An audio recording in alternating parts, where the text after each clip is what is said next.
Please welcome Kaveri, Khullar, who's the SVP of Marketing for Mastercard Asia Pacific, Florent, Vallauri, who is the Managing Director of Gameloft, and Baillie, the CEO of Ampverse.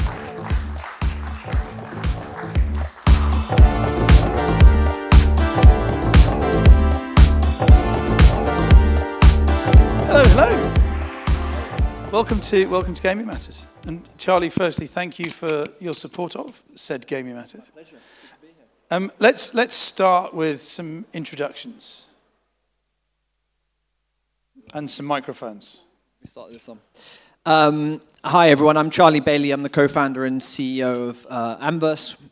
We are a gaming and entertainment company headquartered in Singapore, operating across Southeast Asia and India, and soon to be coming to MENA, which is why I'm pleased to be here. Tell us more about Ampverse. One stage deeper. So there's three parts to what we do. One is we build IP and communities around gaming. That's everything from owning professional esports teams to owning amateur gaming leagues. We also own experiential gaming and music IPs. We then have a marketing solutions or an agency business unit. And then we have a commerce business where we develop different commerce products for gamers, from physical to digital. And the most important question of all of that, what was your first game? My first game, it's either FIFA, being a British boy that grew up playing FIFA, eating Dominoes, or Street Fighter, I'd probably say. Very good. Okay, Kaveri. My first game was Candy Crush Saga. Candy Crush. Okay. I'm being honest. Tell us a little bit more about what you've got. I mean, you've all got cool jobs, but you've got a pretty cool job because you get to go to all the events as well, don't you? But tell us about your role and tell us about the kind of stuff Mastercard's doing, not just in gaming, but in general. Yeah, he thinks it's a cool job and he thinks it's just all fun and games. So my job is, it is pretty cool. I take care of marketing and sponsorships for Mastercard Asia Pacific. You know, we're a B2B2C organization, and as I was sharing with Charlie and Florent, it's a marketer's job is not just to create brand love, you know, for consumers, for the brand, that is, it's more importantly, more critically, to create value for our partners, and our partners are banks, merchants, fintechs, etc. So whether I talk sponsorships, you know, Australia Open, Cannes, Venice Film Festival, UEFA Champions League, etc., or for that matter, a sponsorship of League of Legends and Valorant now, or anything else that we do in marketing, including our Priceless.com platform, it is all primarily in aid of enabling our partners that I just mentioned to do better marketing, to very, very simply put, right? And what does better marketing for a bank mean? They want more cardholders on their rails, pretty much. That's about it. What do merchants want? They want their products to be bought. Do you want to know what we do in gaming? Yes, please. Okay. So why do we do gaming, firstly? You know, you guys know all the stats. I'm not going to throw stats at you. I will throw female-related stats later on, but 3 billion gamers, you know, almost 50% of them are women. What's not to love? Interestingly, and I was mistaken, I thought most gamers are half my age, but turns out that there are more gamers today that are more than 45 years old. Don't point at me. You are more than 45 plus. 60 years old. Maybe more than 55, but yes. Than gamers that are under 18, which is very wonderful for you know, an older millennial like me. So huge opportunity is what I'm trying to say. What we do in gaming is we have our multi-year Riot partnership for the League of Legends. We were the first global sponsors of the League of Legends, and people at that time thought, oh my God, they're jumping onto the gaming bandwagon because it's cool. Well, it was a very well thought through decision. We thought about it for 2 years. We looked at the data points and we said, of course, that is where the youth are going. We want to be there. But it's a very deep partnership. And again, I can talk more about that later, but it's powering products, it's powering our usage campaigns, our spend campaigns. In 2021, 22, pandemic was still raging. And we said, oh, esport is only $2 billion. And how much is the gaming industry? It was nearly $200 billion. I know we're hovering somewhere between 185 and 200, depending on which report you look at. And that's when we created Mastercard Gamer Exchange to also make the most of casual gaming, which is Candy Crush Saga being one of them. And finally, and again, I'll talk about it later, we have something called the Mastercard Gamer Academy. I really encourage you to take a look at it. What we do is we provide access to gamers around the world, unprecedented access to the world of gaming and to women as well, in partnership with G2, who are really leading the charge on female representation in gaming. So more on that later. We're going to talk about terrible pitches later, but don't you think that Gaming Matters presented by Mastercard would look amazing? God, he's still selling. Florent, Yeah. moving swiftly on. Just plant that seed. Florent, tell us a little bit about yourself. Tell us and about Gameloft. Well, good afternoon, everyone. So briefly about myself, I'm heading Gameloft for the Southeast Asia Pacific region and India subcontinent. We've been developing a gaming experience for players for about 25 years. And 10 years back, we came up with Gameloft for Brands, right? So bringing all that expertise of gamification, gaming, how to engage with a particular audience for brands, right? So it's been 10 years we've been working with media agency, creative agencies, direct brands, tourism board, including Dubai, right? To actually create specific experience or unique ways to reach out to a particular audience, being very young alpha players up to millennials. So we cover the entire spectrum of audience based on the games they play and their passion points, right? So we do native, what we do at Gameloft, we try to give that space in-game for native brand placement, just like what we could get in the movies, right? We did this with Zane, for instance, if I take an example for this region. Then we do gamification, so we create either mini game experience or full app gamified, again, to drive a particular objectives, targets, goals for brands, right? Being awareness, consideration, or even sales, loyalty, if I relate on your example as well, and consideration. That's what I do. And the very important question as well, what was your first game? Well, I have Prince of Persia on my computers, a Macintosh of my parents. I think that's the one. But if I look at my friend, that was mostly Duck Nukem, right? 3D, yeah. Very good. So I'm going to age myself. Mine was Pong. That was also when it was the only game. So it was the best and the worst. Okay, so we're talking about partnerships, we're talking about marketing and brands. And Florent, we'll stay with you. How important are partnerships to Gameloft? And what kind of partnerships do you work with? Great question. Well, it is important as a publisher because number one is a new revenue stream, right? So it brings money in the game beyond in-app purchase or regular advertising through SDK. So that's very important for us. Number two, from a player perspective, it brings new content, it brings rewards by interacting with the brands, and fresh things to interact with, right? So it's like sort of a live ops, good stuff to see in the game, right? So from those two angles, it's very important for us. By the way, we're going to be doing Q&A as well, so if you've got any questions for these guys, you're not allowed to pitch gaming conferences to Kaveri, okay? But if you've got any questions, we'll come to them. Charlie, talk about what kind of partnerships do you get involved in? Partnerships are kind of a part of everything that we do, right? On the more obvious side, on our marketing solution side, obviously we partner with game publishers to help launch games, with brands to help them reach gamers. On the IP side, we partner with publishers, with other leagues, with other game developers. I think what's probably most interesting, or where I'm probably most excited about, is actually on the commerce side of our business. For me, I see most growth in terms of the communities that we build and how you then deliver different products and services to them, right? So that's everything from partnerships with other retail brands to do merchandise drops. We partner with game publishers to license in-game items and do digital releases.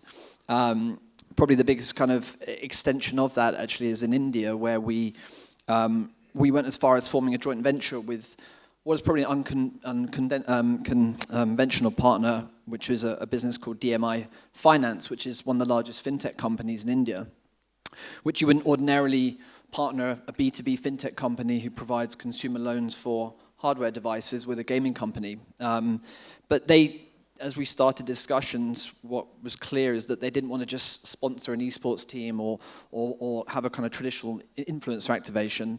They wanted to build community long term so that they can develop different products and services. So, we formed a joint venture. We've been building different IPs. We now have the largest college esports league in India that we've built together.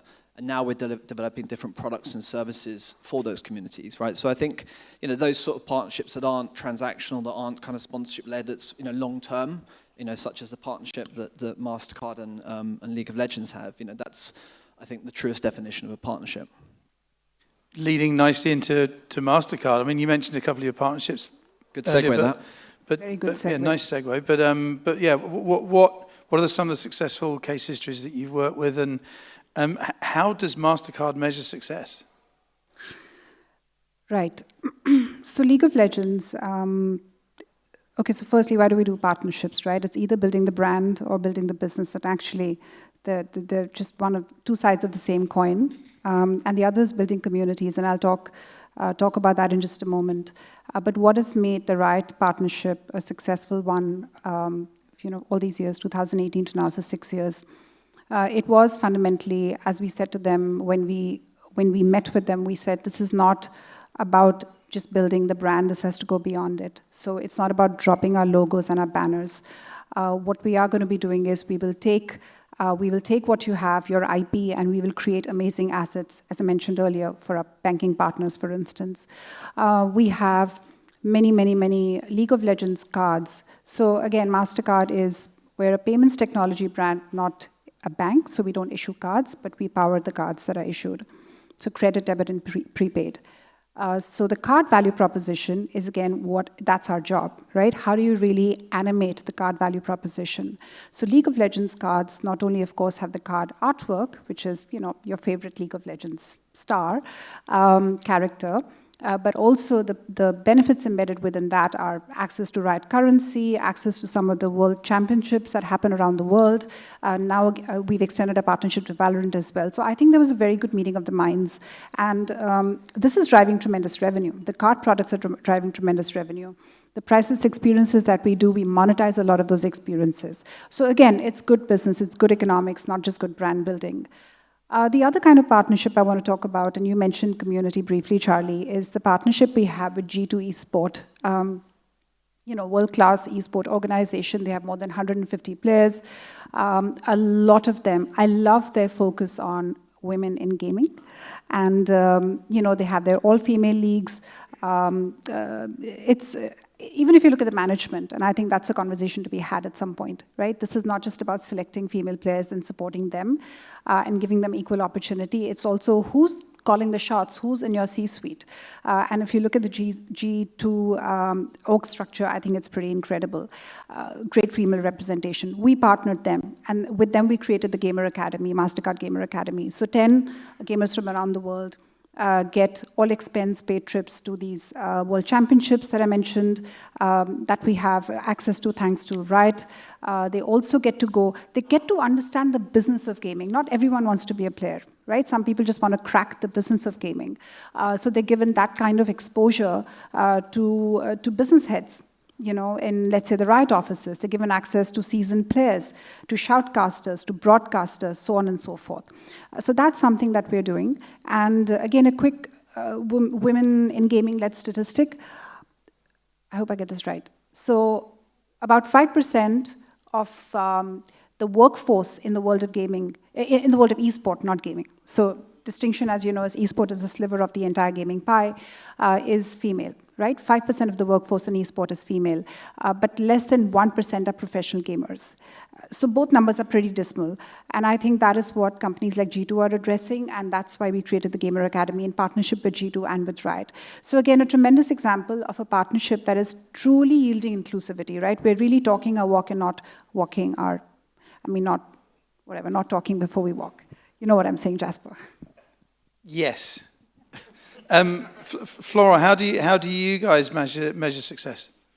Well, on our side, first we all relate back from the client brief or the agency, right? What are the KPI that needs to be achieved, and we try to define this together before we actually propose a solution, being gamification, native brand placement. But mostly when I look at the brand, they look at scale, marketing efficiency, right? Return on ad spends, right? And when it's in-game native placement, for instance, it's going to be measurability, on-target audience, how many people actually, human eyes, interact with your brands, spend time playing, and the brand ad recall, you know, would be very important as well to measure the success. So company like Nielsen, or we do a brand lift survey between the exposed group and non-exposed group to actually see what's the impact. That's for the brands. Then when it comes to Gameloft as a publisher, we're going to be looking at how many new users we acquired, right, through this activation. Are the existing users engaging with this new experience or bespoke experience? And also the retention will be very important, right? And if it has a monetary component to it, let's say if they have to transact to get something special from the brand, well, then it's also about the average revenue per users, if there any impact or negatively or positively on it. So that's how we look at it. And Charlie, what does success look like for Ampverse? Good question. I mean, ultimately, it depends on the different parts of our business. I've got some of my investors in the room, so I need to say revenue and profits, shareholder value.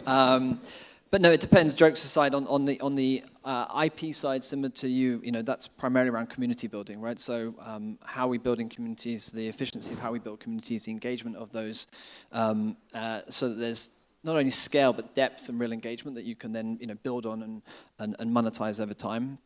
On the marketing solutions, which is more of a traditional agency business, obviously that's you know, that's revenue growth, that's product revenue by product growth. But I think again on the commerce side, as I alluded to earlier, that's where, you know, we see, you know, most growth potential, because as our communities grow and as you see the kind of breadth of audiences building, you know, we talked about esports versus gaming. I often talk about esports versus gaming versus youth culture. And as people have mentioned over the last few days, you know, gaming touches, you know, youth in any in one way or another, right? So for us, how do we build breadth and scale of communities and then have enough products that we can ultimately deliver value to them and extract more revenue from our fan base over time? And I think the more efficient we get at that, then the more scalable the business becomes. Stay with you there, Charlie. What or when does it go wrong? Where can it go wrong? How do you, and what advice can you give to brands to avoid those pitfalls? Gosh, I mean, I think anyone who's worked in media marketing, sponsorship, has 1,000 stories where it's gone wrong. I think, you know, from my perspective, if I look at, you know, just looking back on my own career, right, I've worked in digital marketing, I've worked in entertainment, sports sponsorship, right, and if you take traditional sponsorship, whether it be football, cricket, music, etc., it's a much more mature ecosystem, right? So brands know, by and large, how to activate around cricket or how to activate around sport.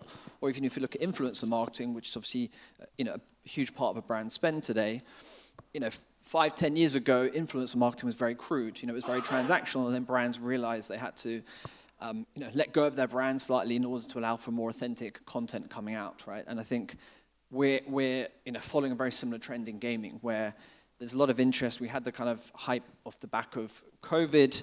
Brands know they need to be there, but they're still, in many cases, just figuring out, how do I be authentic? What's my role to play? How do I not just come and bring my brand and just crudely? So I think the brands that you know, have been more educated and been in the space or in and around the space get it, and therefore it's obviously an easier conversation. Others are new, and you know, there's just that education process, right? So it's less about kind of issues in that regard. It's more, I guess, where a brand is on that education scale will make it easier. Can brands get in the way, Florent? Well, on our side, we would always recommend to avoid like very just spontaneous, tactical, on-hype sort of activation.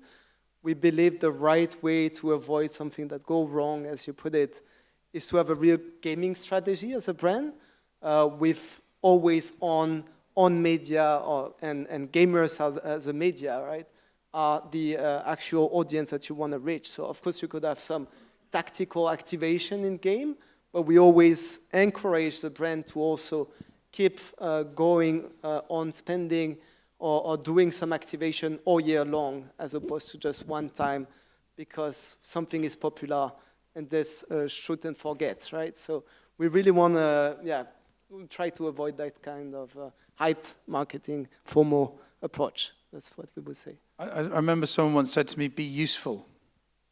So rather than just sticking your logo in a game, I can't remember who it was, but it was one of the brands who basically provided a map within a game. If you bought the brand, you got a map, so it helped you get from one place to another. I thought that was very good. Kaveri, from your side, on the buy side, more of the buy side, what are the pitch nightmares have you seen, other than me trying to pitch you Gaming Matters?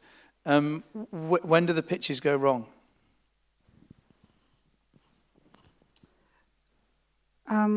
Well, firstly, as Florent just said, it's a very tactical pitch, right? So we want Mastercard to do X, Y, and Z because it's hot, it's happening.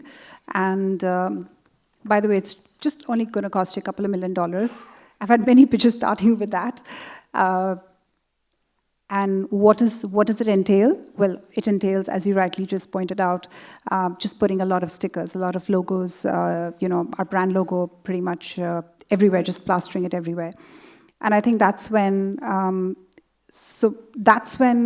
firstly, it fractures a relationship with, the potential partner, and I think that's, so one really needs to think through things. I had someone pitch something to me, and it was, it was also going back to female representation. I'd actually just come off the stage talking about, this was Gaming Matters last year, and the panel was entirely about women in gaming. And the idea that was pitched to me was entirely about men in gaming and how we will, perpetuate that bias. So just, it's so many, it's multidimensional, right? It's about the value that we are creating for the community. But also, look, and value for the community does not always need to be a higher purpose value. Let's not get this wrong. We're here because we enable safe and secure microtransactions. Let's not forget that. I mean, that is fundamentally what we do, and that's why investors invest in us, right? But equally, we need to be thinking about, is it a map? Is it the loyalty platform that I was sharing with Florent and Charlie, where we actually allow people to burn loyalty points for gaming currency? And that's something that came about during COVID. But every time we went out there, in fact, we even probed, we even sort of prompted an agency partner to say, what do you think of this idea? And they came back with something that was entirely different and definitely not value creating. So I just think it's a meeting of the minds that's critical, and very often that does not, more often than not, it doesn't happen. Do we have any questions for our wonderful panel? Patrick Murphy just put his hand up. Does everyone know Patrick Murphy? I was just waving at Jasper. Oh, you're waving at me. Oh.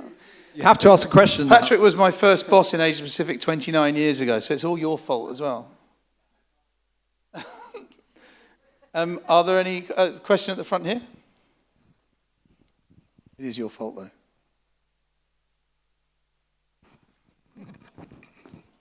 I got a question about going beyond sponsorship as a marketing tool within gaming, because stamping a logo is the easy part.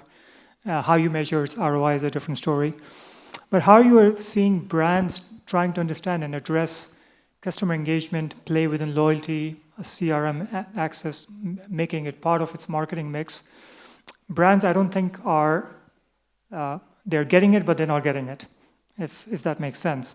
And is that very different in APAC? Is that very different in Europe, Florent? And what are you seeing in the Middle East? How do you address education for brands to really start understanding gaming and make it part of their marketing mix?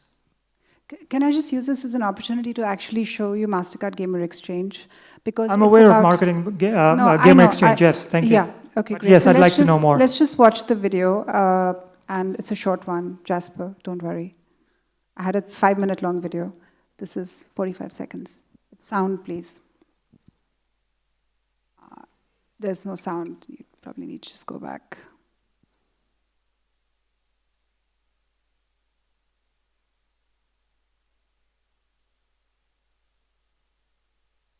So it's loyalty points. Remember, this is an API that gets ingested into a loyalty platform. It's a conversion engine. 4,000 gaming titles on this platform. You choose the title you want. You choose a denomination of the currency that you want. And you basically burn those loyalty points for that currency. For every transaction, a partner makes $1, we make 60 cents. We're very transparent about our commercials, and the gaming publisher makes money, or the gaming partner makes money. It's obviously a real-time redemption. So it's a wee bit better with sound, but never mind. So that's Gamer Exchange. To answer your question, well, again, a couple of things, right? I think brands, and I don't think there's a geographic difference between Asia Pac, EMEA, etc. Brands are still learning. We all are still very much on a learning curve, right? So I don't think it's about not getting it. I think we're getting better at it. Because also remember, we're dealing with a very vast community of gamers. In fact, I was told the other day, not everyone identifies as gamers, so don't refer to them as gamers, right? Just call them people who love gaming, unless they actually are professional gamers. It's the nuance. It's a little bit, those minor nuances that we're trying to understand better, and in doing so, creating value. But ultimately, the question we always ask is, how am I making your life simpler, better, easier, more secure? You know, and that's what it is, essentially. So I think we'll get there. We're on our way. It's an iterative exercise. So, hi. We also talked about when pitches go wrong, and I think when a client's video doesn't have the sound running on stage, that's probably a note as well. Florent or Charlie, any comments about? I guess, yeah, just to go back to your question, I think there's a few parts to it. One is obviously like the education piece, as I said. I think what I've seen since starting Ampverse back in 2019 is just there's more knowledge around and more data around esports sponsorship, viewership data, then to allow brands to sort of really understand where they should invest, why they should invest, and I'd say esports sponsorship is sort of catching up with traditional sports in terms of how you measure the value. To your point about whether a brand has moved as a result of an investment in sponsorship. But I think beyond sponsorship specifically, if you just think in the wider gaming sphere, of which was rightly mentioned, esports is a couple of $1 billion relative to $150–200 billion industry. We've seen a lot of traction from our business anyway with consumer FMCG companies really leaning in and partnering with ourselves and partnering with game publishers to aggregate in-game items and then bundle that into their product offerings, because then you can really track through right to purchase. If someone goes into a physical store, buys a deodorant, buys a consumer good, then you can track that, right? So I think the point is, if you're looking to track right through to conversion, there's product offerings in the market. I think obviously this loyalty product is very interesting. We were talking earlier on, if you're a telco that has points that haven't been burnt, then this is a great way to drive that redemption. Obviously, there's other more upper funnel branding from influencers, what have you. So I think the point is there is a breadth and depth of offerings out there for brands, depending on what role you want to play and what your objectives are. You just need to find the right partners to help you navigate that. We have a couple of minutes left. Yes, one question here. Maybe Florent can take it because he's dealing with telcos more. So just a question that what do you think how telcos can contribute more into gaming arena, because telcos are sitting at tons of user base, plus they are enablers of access. So what could be top 2-3 things which can help us to engage community more, get benefited from the gaming ecosystem, and especially esports? Great questions. Thanks for asking. So what we see on telco side is indeed they want their skin in the games. The good thing is you have a massive user base, right, of clients that are looking for content or discounts if the price sensitivity in some market is more important than others, right? So adding value specific in-game items is something we've seen quite a lot in the region, right? And the telco can bring this go-to-market strategy and help the publisher to get their games out there towards a particular countries or multiple set of countries, right? So marketing is one. Esport competition, of course, is also there, and I think Charlie has a lot more experience than I do, since we have only one game, which is Asphalt, which is prone to esports, but we can brand the cars, we can do a lot of things around the car and the racing track. Like we could have a Dubai racing track. If we work, let's say, with Zain or Do in Dubai, that's what a telco can actually bring as a difference in the game for their users only, right? Only, let's say, that particular telco will see a track and a special car, a Lamborghini or whatever the cars, with the wrap of that particular telco. So in-game currency, added value, and of course, driving the community around the games. I mean, nobody better than the telco knows how to address a particular audience, which is their own user base, right? So that's 2-3 things I'm thinking of. So we're about to run over time, but I'm really enjoying this panel, and it's my bat, my ball. And we finished earlier, so we can go on for another 5 minutes, I think. What is really exciting for you all in the gaming industry right now? Charlie?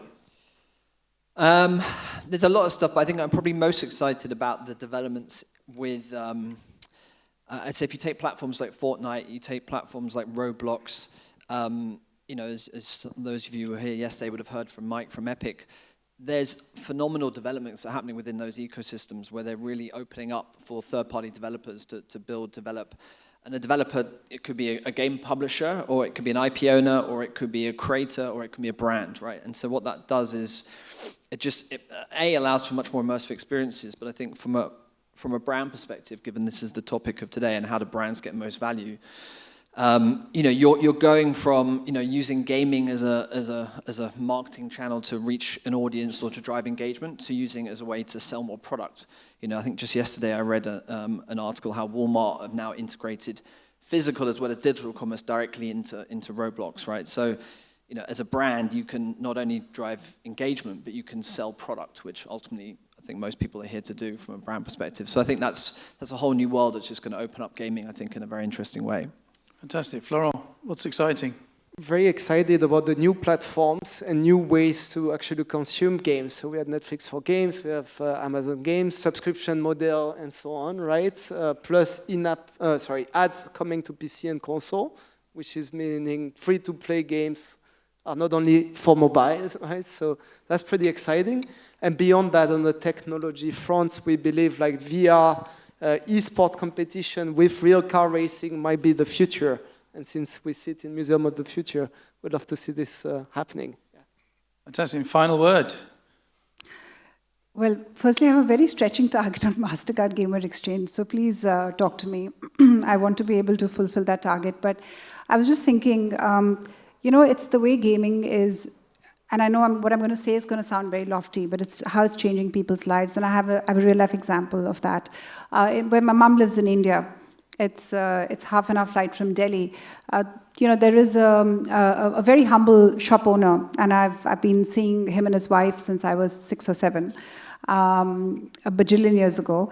And their son is a gamer, and he's doing exceptionally well. And he is doing so well that not only have they upgraded their home, they made their first trip outside of India to Singapore, actually. And you know, I had a nice meal with them.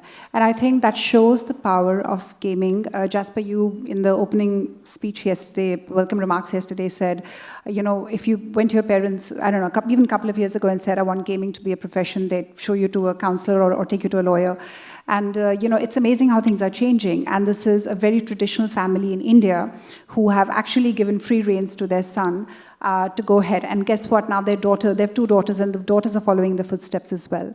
And I think that is where the power of things like whether it's the Gamer Academy or it's the work that you guys are doing, it doesn't have to be a school or an education or a mentorship program, but just exposing people to the power and the possibility of gaming is what truly makes gaming matter. Fantastic. What a wonderful way to finish this session. We talked about creating value. We talked about the power of partnership. We talked about rewards. We talked about commerce. We said it's more than building a brand. We talked about community and creating value for that community. We said you've got to be authentic, you've got to be useful, you've got to be tactical, partnerships matter, and marketing matters because gaming matters. So, ladies and gentlemen, please thank Can Charlie. I just give a shout out to my friend Mahesh. He's going to be embarrassed that I'm doing this. But I'm seeing him after some 20 years, and he's a very busy man. I will not tell people why because it might embarrass him, but he's very much a celebrity in his own right. But thank you for coming. It's been forever, and really appreciate you being in the audience. Oh, very good. Mahesh, Round of applause. one of the best known tennis players of all time is in the room with us today. Actually, Paddy, he won the 1997 Heineken Open in Singapore doubles that we did. Jasper, so another plug for once again, himself. ladies and gentlemen, anyone else want to interrupt? Okay, so that's 1-1. We screwed up your video. You interrupted my. Okay, good. Okay, so Charlie, Kaveri, Florent, thank you so much for joining us. Thanks, Jasper. Thank you, everyone. Thank you.